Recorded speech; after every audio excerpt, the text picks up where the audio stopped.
Hello students, आज का हमारा टॉपिक है techniques of scientific management developed by F W. Taylor. So these are the techniques of scientific management. First technique है function foremanship, standardisation and simplification of work. Work study के आगे further 4 parts हैं: fatigue study, method study, time study and motion study. And last technique is differential piece wage system. Taylor ने mental revolution भी दिया है, but mental revolution is a part of harmony, not discord. So mainly 4 techniques हैं Taylor की: functional foremanship, standardisation and simplification, work study and differential piece wage system. अब हम इसकी details पढ़ेंगे. सबसे पहले टेक्निक्स क्या होती है? प्रोसीजर और method to perform a task. Taylor ने पहले 4 साइंटिफिक मैनेजमेंट के प्रिंसिपल दिए हैं जो हमने लास्ट क्लास में पढ़े थे. वो प्रिंसिपल कौन कौन से हैं? Science not rule of thumb, harmony not discord, cooperation not individualism and development of each and every worker to their greatest prosperity. So इन प्रिंसिपल्स को अप्लाई करने के लिए ही टेलर ने टेक्निक्स दी हैं. तो टेक्निक्स आर प्रोसीजर और method to perform a task. Taylor ने ये टेक्निक्स जो है प्रिंसिपल्स को अप्लाई करने के लिए दी है. जैसे टेलर के प्रिंसिपल्स जो है साइंटिफिक इंक्वायरी पर बेस्ड है, ऐसे ही टेलर की टेक्निक्स भी साइंटिफिक इंक्वायरी एंड एक्सपेरिमेंट्स पर बेस्ड है. So first technique is functional foremanship. Functional foremanship की टेक्निक क्या कहती है कि इसमें टेलर ने ये सजेस्ट किया है कि हमें फैक्ट्री वर्क को 2 डिपार्टमेंट्स में डिवाइड कर देना चाहिए. फर्स्ट डिपार्टमेंट होना चाहिए प्लानिंग डिपार्टमेंट और उसके बाद होना चाहिए प्रोडक्शन डिपार्टमेंट. और उसने ये सजेस्ट किया है कि टोटल 8 फोरमैन होने चाहिए, टोटल 8 एक्सपर्ट होने चाहिए एक फैक्ट्री में. इसमें से 4 एक्सपर्ट प्लानिंग डिपार्टमेंट के होने चाहिए और 4 एक्सपर्ट जो है वो प्रोडक्शन डिपार्टमेंट के होने चाहिए. इसे हम इस डायग्राम से ज्यादा क्लियरली समझ पाएंगे. ये हमारा टोटल फैक्ट्री वर्क है, फैक्ट्री मैनेजर. इसे हमने 2 पार्ट्स में डिवाइड कर दिया, planning in charge and production in charge. अब प्लानिंग इंचार्ज के अंडर 4 एक्सपर्ट होने चाहिए, 4 फोरमैन होने चाहिए. तो वो फोरमैन कौन कौन से हैं जो प्लानिंग इंचार्ज के अंडर हैं? Instruction card clerk, route clerk, time and cost clerk and disciplinarian. और प्रोडक्शन इंचार्ज में भी आपके 4 फोरमैन होने चाहिए, 4 एक्सपर्ट होने चाहिए. तो वो एक्सपर्ट कौन से हैं प्रोडक्शन के? Speed boss, gang boss, repair boss and inspector. ये सभी जो टोटल एक फैक्ट्री में 8 फोरमैन होने चाहिए, 8 एक्सपर्ट होने चाहिए. और ये सब किससे रिलेटेड है? वर्कमैन से रिलेटेड है, वर्कर्स से रिलेटेड है सारी. अभी हम इनके बारे में डिटेल में पढ़ेंगे कि ये जो प्लानिंग इंचार्ज के अंडर जो 4 फोरमैन है और प्रोडक्शन इंचार्ज के अंडर जो 4 फोरमैन है, इनका क्या रोल है. So under planning department first है रूट क्लर्क. रूट क्लर्क नाम से पता चल रहा है जो आपको रूट स्पेसिफाई करेगा. Means it determines the sequence of steps for completing a particular job और टास्क. एक पर्टिकुलर जॉब को पूरा करने के लिए, पर्टिकुलर टास्क को पूरा करने के लिए आपको क्या सीक्वेंस ऑफ स्टेप्स फॉलो करनी चाहिए, क्या स्टेप आपको फॉलो करनी चाहिए, उसके बारे में ये बताएगा, रूट बताएगा ये. नेक्स्ट है इंस्ट्रक्शन कार्ड. नाम से पता चल रहा है इंस्ट्रक्शंस देगा. Means issue instruction card to the workers. कि वर्कर जब मॉर्निंग में काम पर आएगा, जॉब पर आएगा, तो उसे एक इंस्ट्रक्शन कार्ड दे दिया जाता है जिसमें सारी इंस्ट्रक्शंस मेंशन होती है. एक वर्कर को कितनी यूनिट बनानी है, कौन सा रॉ मटेरियल उसे यूज करना है, कौन सी सीट उसे यूज करनी है, इसको पूरी इंस्ट्रक्शंस जो है वो वर्कर्स को इशू करेगा. नेक्स्ट है टाइम एंड कॉस्ट क्लर्क. नाम से तो चल रहा है टाइम मीन्स एक पर्टिकुलर जॉब को पूरा करने में कितना टाइम लगेगा, एंड कॉस्ट मीन्स उसमें कितनी कॉस्ट इन्वॉल्व होगी. ये सब रिकॉर्ड रखता है time and cost. Records the time taken for completion of a job and also prepare cost sheet for every job. Fourth जो फोरमैन है वो है डिसिप्लिनर. इसका नाम से ही पता चल रहा है आपको, डिसिप्लिन मेंटेन करना.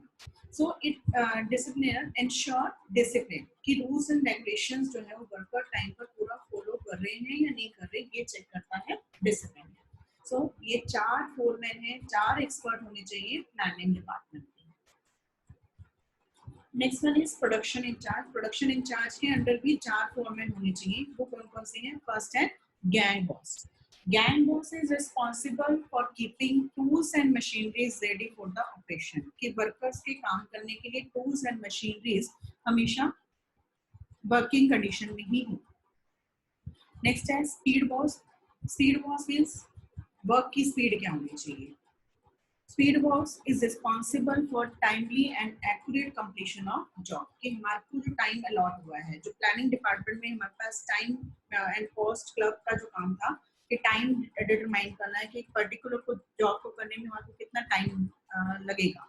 सो उस पर्टिकुलर जॉब को उसी टाइम पीरियड में पूरा किया गया या नहीं किया गया, वो मेंटेन करेगा स्पीड वर्क्स। नेक्स्ट है repair works, to ensure proper working condition of tools and machineries. के हमारे जो टूल्स हैं, जो मशीनरीज वर्कर्स यूज करेंगे, वो हमेशा प्रॉपर वर्किंग कंडीशन में होने चाहिए। नेक्स्ट है इंस्पेक्टर का काम क्या होता है? इंस्पेक्शन करना। क्या इंस्पेक्शन करना? To check quality of work, कि जो वर्क हुआ है वो क्वालिटी उसकी सही है या नहीं है। ये फंक्शनल फॉरमैनशिप के बारे में अभी हमने पढ़ा। 4 foreman for planning in charge and 4 foreman for production in charge. ये क्वेश्चन आपका 3-4 मार्क्स में अलग से भी आता है, सो ये वेरी इंपॉर्टेंट है। नेक्स्ट टेक्निक है हमारी standardisation and simplification of work. Standardisation word किससे बना है? स्टैंडर्ड से। So standardisation refers to process of setting standard for every business activity. हर एक बिजनेस एक्टिविटी के लिए स्टैंडर्ड डिटरमाइन होने चाहिए। स्टैंडर्ड किस किस के लिए डिटरमाइन होनी चाहिए? It refers to setting up standard for size, type, weight, quality of product. हर एक चीज के लिए स्टैंडर्ड डिटरमाइन होने चाहिए। अब स्टैंडर्डाइजेशन से दूसरा पार्ट क्या है? सिंप्लीफिकेशन। सिंप्लीफिकेशन नाम वर्ड जो बना है वो बड़ा सिंपल वर्ड से बना है।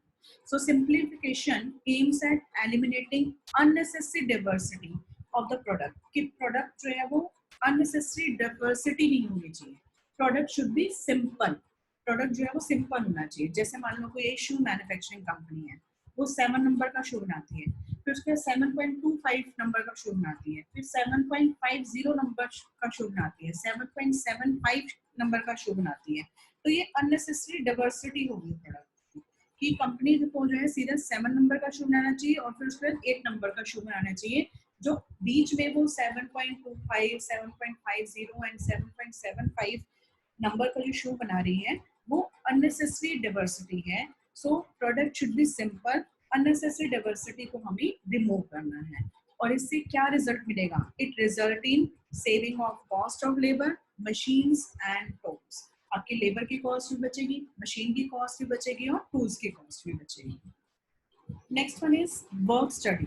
वर्क स्टडी मीन्स इसके 4 पार्ट्स हैं, उसको बाइफरकेट करके 4 पार्ट्स बनाए हुए हैं। इसमें आता है motion study, time study, fatigue study and method study. So first है method study. Method study means नाम से पता चल रहा है best way of doing the job, means find out the best way of doing the job. कि हमें हमारे पास कई सारे तरीके हैं वर्क को करने के, आपको जो है बेस्ट तरीका चूज करना है वर्क को करने के लिए।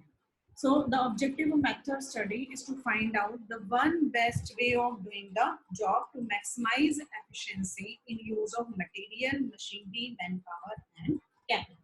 कि आपके पास जितने भी मेथड्स अवेलेबल हैं उसमें से आपको ऐसा मेथड चूज करना है जिससे आपकी एफिशिएंसी जो है वो इंक्रीज हो सके। फॉर एग्जांपल डिजाइनिंग का car, the assembly line production will need to decide the sequence of operation. क्या क्या काम आपको करना है, place for the men, machinery and raw material. Next one is time study. Time study नाम से ये चल रहा है कि टाइम को स्टडी करना, means it determines the standard time taken to perform a well defined job. कि एक पर्टिकुलर जॉब को करने में आपको कितना टाइम लगना चाहिए, उसे हम क्या बोलते हैं? Time study. और इसके लिए डिवाइस यूज होती है जिसे हम बोलते हैं स्टॉपवॉच। और इसका मेन ऑब्जेक्टिव क्या है? The number of workers to be employed, frame suitable incentive schemes and determine labour cost. कि हम मतलब इसका मेन ऑब्जेक्टिव क्या है कि हम क्यों करते हैं टाइम स्टडी? टाइम स्टडी हम इसलिए करते हैं ताकि हमें पता चल सके कि हमारे कितने नंबर ऑफ वर्कर्स को एम्प्लॉयड करना है और उनको उनकी इंसेंटिव स्कीम्स क्या होनी चाहिए, मतलब उनको कैसे इंसेंटिव देना है, उनको कैसे वेजेस देने हैं टाइम के बेसिस पर, एंड डिटरमाइनिंग लेबर कॉस्ट, और कंपनी को कितनी लेबर कॉस्ट पड़ेगी। Next one is fatigue study.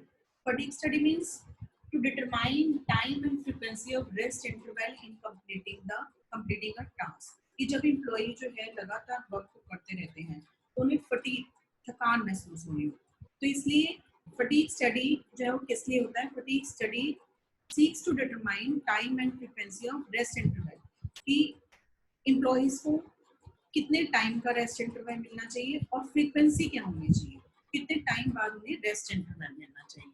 So the rest interval will enable workers to regain their lost stamina, thereby avoiding accidents, rejections, and industrial sickness.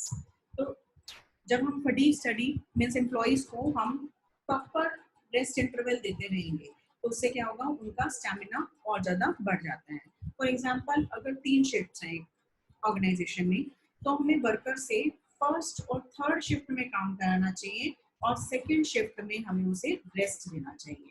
और जो small possess होते हैं, जो small breaks होते हैं, वो जो है वर्कर्स के लिए ज्यादा यूजफुल रहते हैं. ये आपको एग्जांपल दिया. For example normally in plant workers takes in 3 shifts of 8 hours each.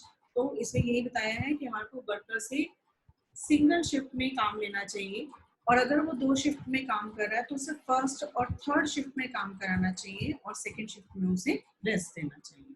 Next one is motion study. Motion means यहाँ पर वर्ड का मतलब क्या है? Movement study. कि जब एम्प्लॉय वर्क को परफॉर्म कर रहा है तो उसकी मूवमेंट को स्टडी करना and eliminating the unnecessary movement, wasteful movement of the workers. जो वर्कर अननेसेसरी मूवमेंट कर रहा है, चाहे वो झुकने की मूवमेंट है, चाहे वो उठने की मूवमेंट है, जो उसकी अननेसेसरी मूवमेंट है उसे रिमूव करना है ताकि हमारा टास्क जो टाइम पर कंप्लीट हो सके. फॉर एग्जांपल एक वर्कर जो है टेबल पर बैठ के वर्क कर रहा है, उसको टूल्स चाहिए. टूल्स उसने नीचे जमीन पर रखे हुए हैं. वो एक एक टूल को उठाने के लिए पहले झुकता है और फिर अपने टेबल पर वर्क करता है. अगर हम उसके टेबल के साइड में उसको एक और साइड टेबल दे दें और उस पर उसके टूल्स को रख दें तो उसकी जो झुकने की मूवमेंट है वो कम हो जाएगी और वो ज्यादा उसकी प्रोडक्टिविटी इंक्रीज हो जाएगी. सो motion study means study the movement of the employees while they are performing the job and eliminate unnecessary movement of the workers. Next one is differential piece wage system. Differential means different, piece means per unit, wage means wages in a system.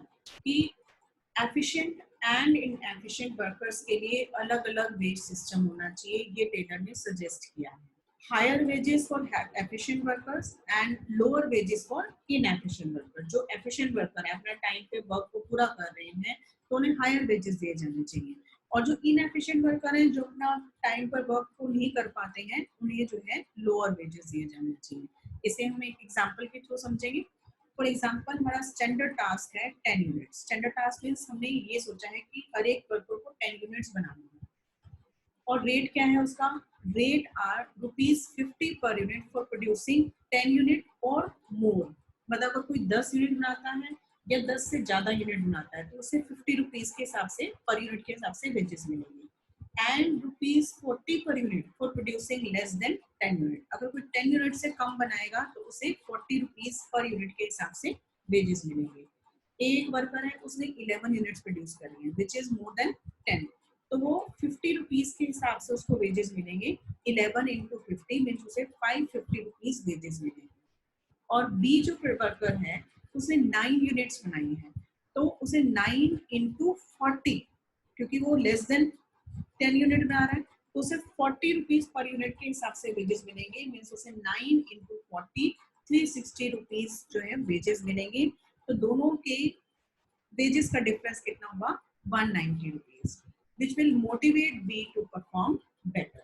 तो इस example से हमारे को पता चला कि जो efficient worker है, एफिशिएंट वर्कर कौन है? ए, उसे ज्यादा वेजेस मिलने चाहिए और बी जो है इनएफिशिएंट है तो उसे कम वेजेस मिलने चाहिए.